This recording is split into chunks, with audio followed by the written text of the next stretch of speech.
Welcome everyone to the best news show on YouTube. I'm your host Nathan Gustafson, and this is Clutch Time Sports. I thought I'd start our first episode off by basically telling you guys what I'm all about and why I made this show.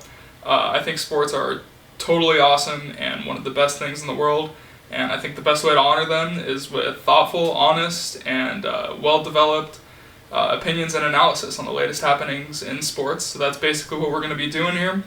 And for our inaugural episode, I'll be telling you where each NBA team stands after free agency. This is Clutch Time.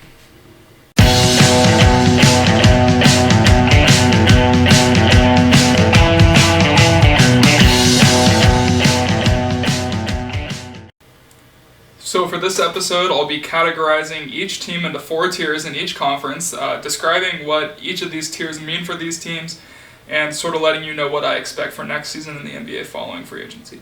So in Tier 4 for the Eastern Conference, which we'll do first, these are lottery teams that I do not believe are capable of making the playoffs.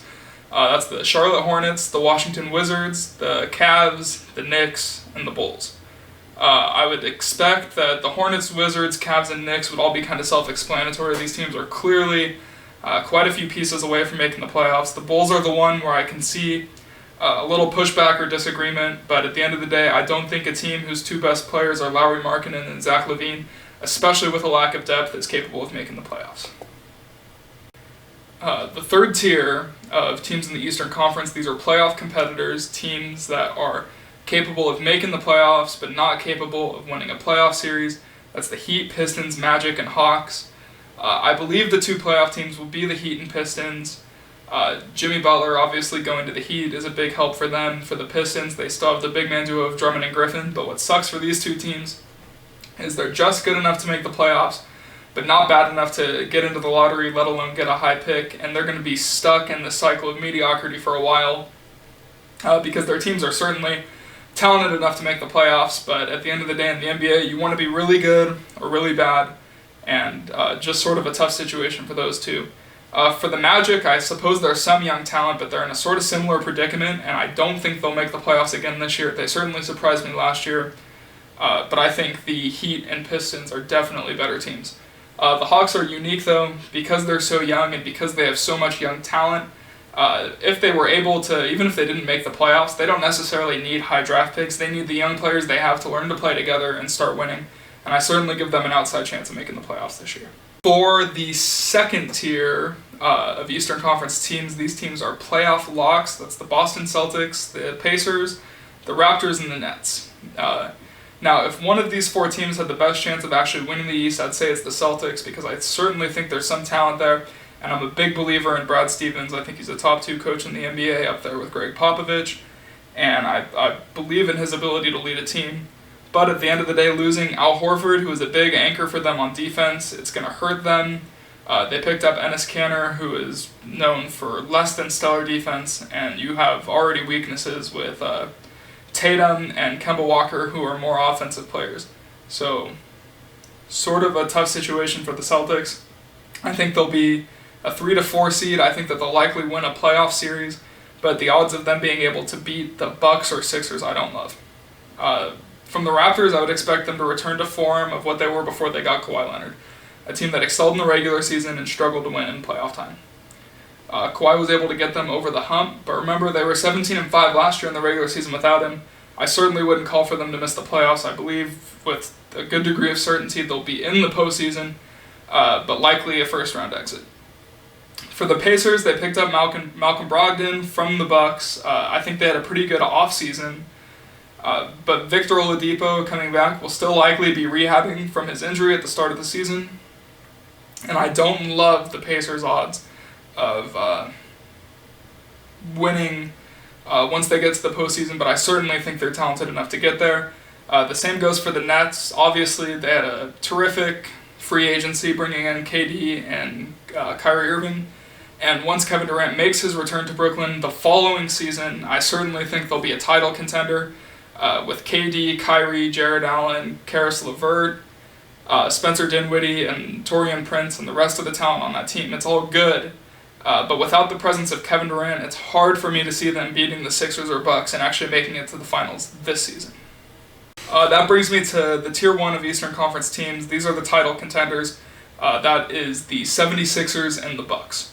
Now, for the 76ers, I think they'll take a slight step back roster-wise compared to the team they had last year. Obviously, losing J.J. Redick is big. He was so excellent in spacing the floor for them, bringing consistent points to their team. And the loss of Jimmy Butler is pretty big. But they do bring in Al Horford. They continue to bolster their defense. They bring back Tobias Harris. They gave Simmons that extension. There's a lot to look forward to. But if they want to win the East next year, which I think they're capable of, they'll need serious playoff improvements from Ben Simmons and Joel Embiid, who both struggled severely in the playoffs last year. For the Bucks, sort of the same story as the Sixers. They lost a couple pieces, but these seem to be a little bit more quiet.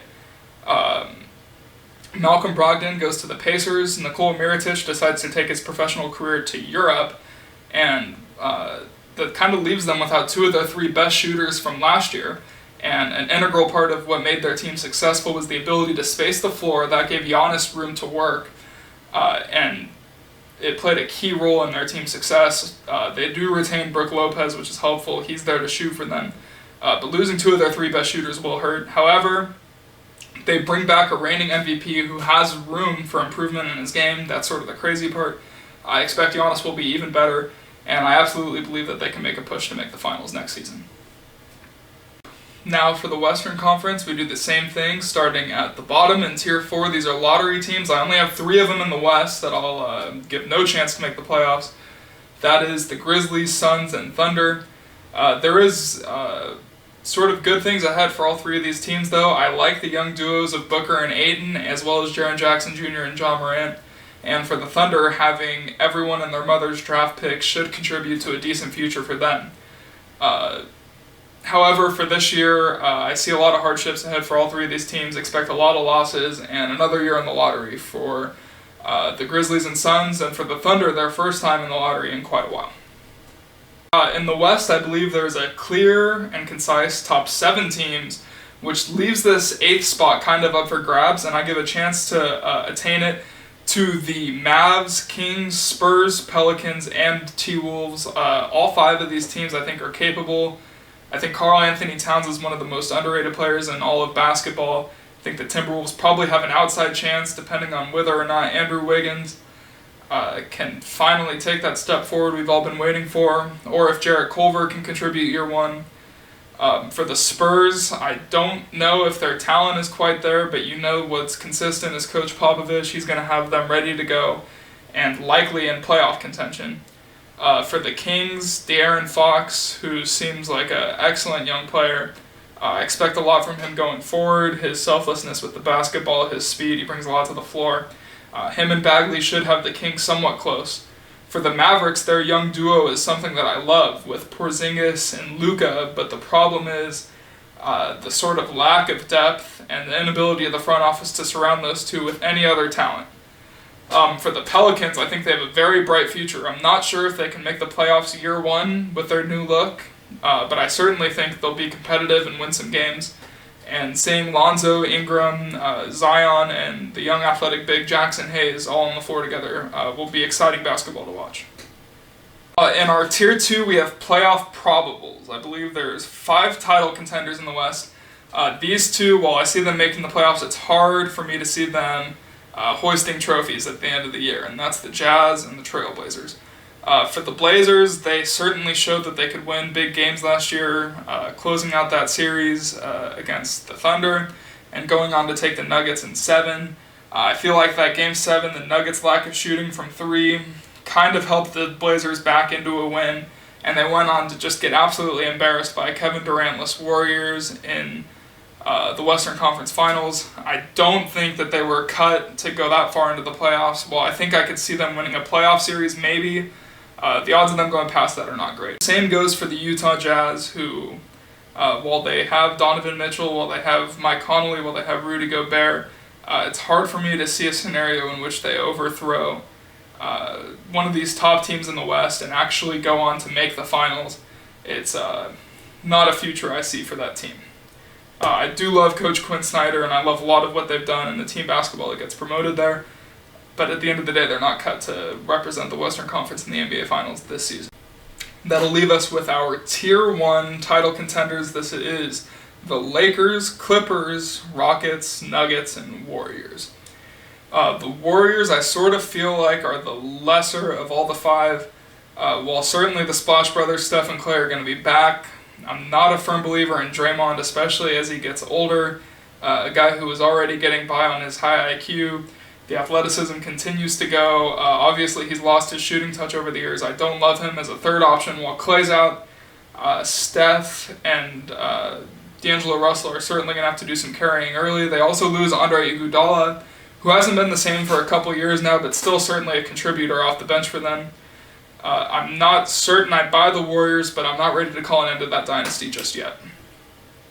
The Rockets are interesting to me, because if someone came back from the future and they told me 64-18 regular season and an NBA championship, I would probably believe them. But if they told me 47 and 35 regular season and they get bounced in the first round, I would likely believe that too. A lot of things can happen for this team, but they're loaded with talent. We haven't seen Westbrook and Harden play since Harden became a superstar, and it'll be interesting to see how their games mesh. I'm not ready to just write it off yet. A lot of people hate the idea of those two sharing the ball. I actually don't think that it'll be that bad, and certainly with the presence of Eric Gordon, Clint Capella, as well as PJ Tucker, there's a lot to look forward to in Houston. The one thing I would say that could really help them, I think they should make a move and try to get Kevin Love from the Cavs if at all possible. Kevin, excellent at spacing the floor. He's sort of running out of years in his prime, and I'd like to see him in Houston rather than in Cleveland. He's a guy who's proven he doesn't mind being a third option behind LeBron and Kyrie, and he doesn't mind playing away from the ball. And that's the type of thing that I'm sure Westbrook and Harden would love to have on their team. And we have the Nuggets. The Nuggets, last year I thought that they probably should have taken that series from the Blazers, if not for shooting 1 for 20-something from 3 or something like that in Game 7. They would have beaten the Blazers, and I think they would have had a much more competitive series with Durantless Warriors than the Blazers were able to put up. I love Nikola Jokic, his selflessness with the basketball, but at the same time knowing when to get his in the post. I thought he had an excellent playoffs last year and sort of established himself as the best center of the league while Embiid struggled. In their series against Toronto, Jokic flourished in both playoff series, both against the Spurs and against the Blazers. This is a young team looking to get better, and I see a good future for them. I'm not sure if this is their year just yet, but certainly they're capable of winning the West if they reach their max potential. Also worth mentioning, Michael Porter Jr., who hardly played at all for them last year, coming off back surgery and something else that he had. But remember, he was the number 1 recruit coming out of high school, a stellar player, and who knows what his potential will be. But if he can get back to the type of basketball he was playing pre-injuries, that would certainly make Denver a bigger threat as well.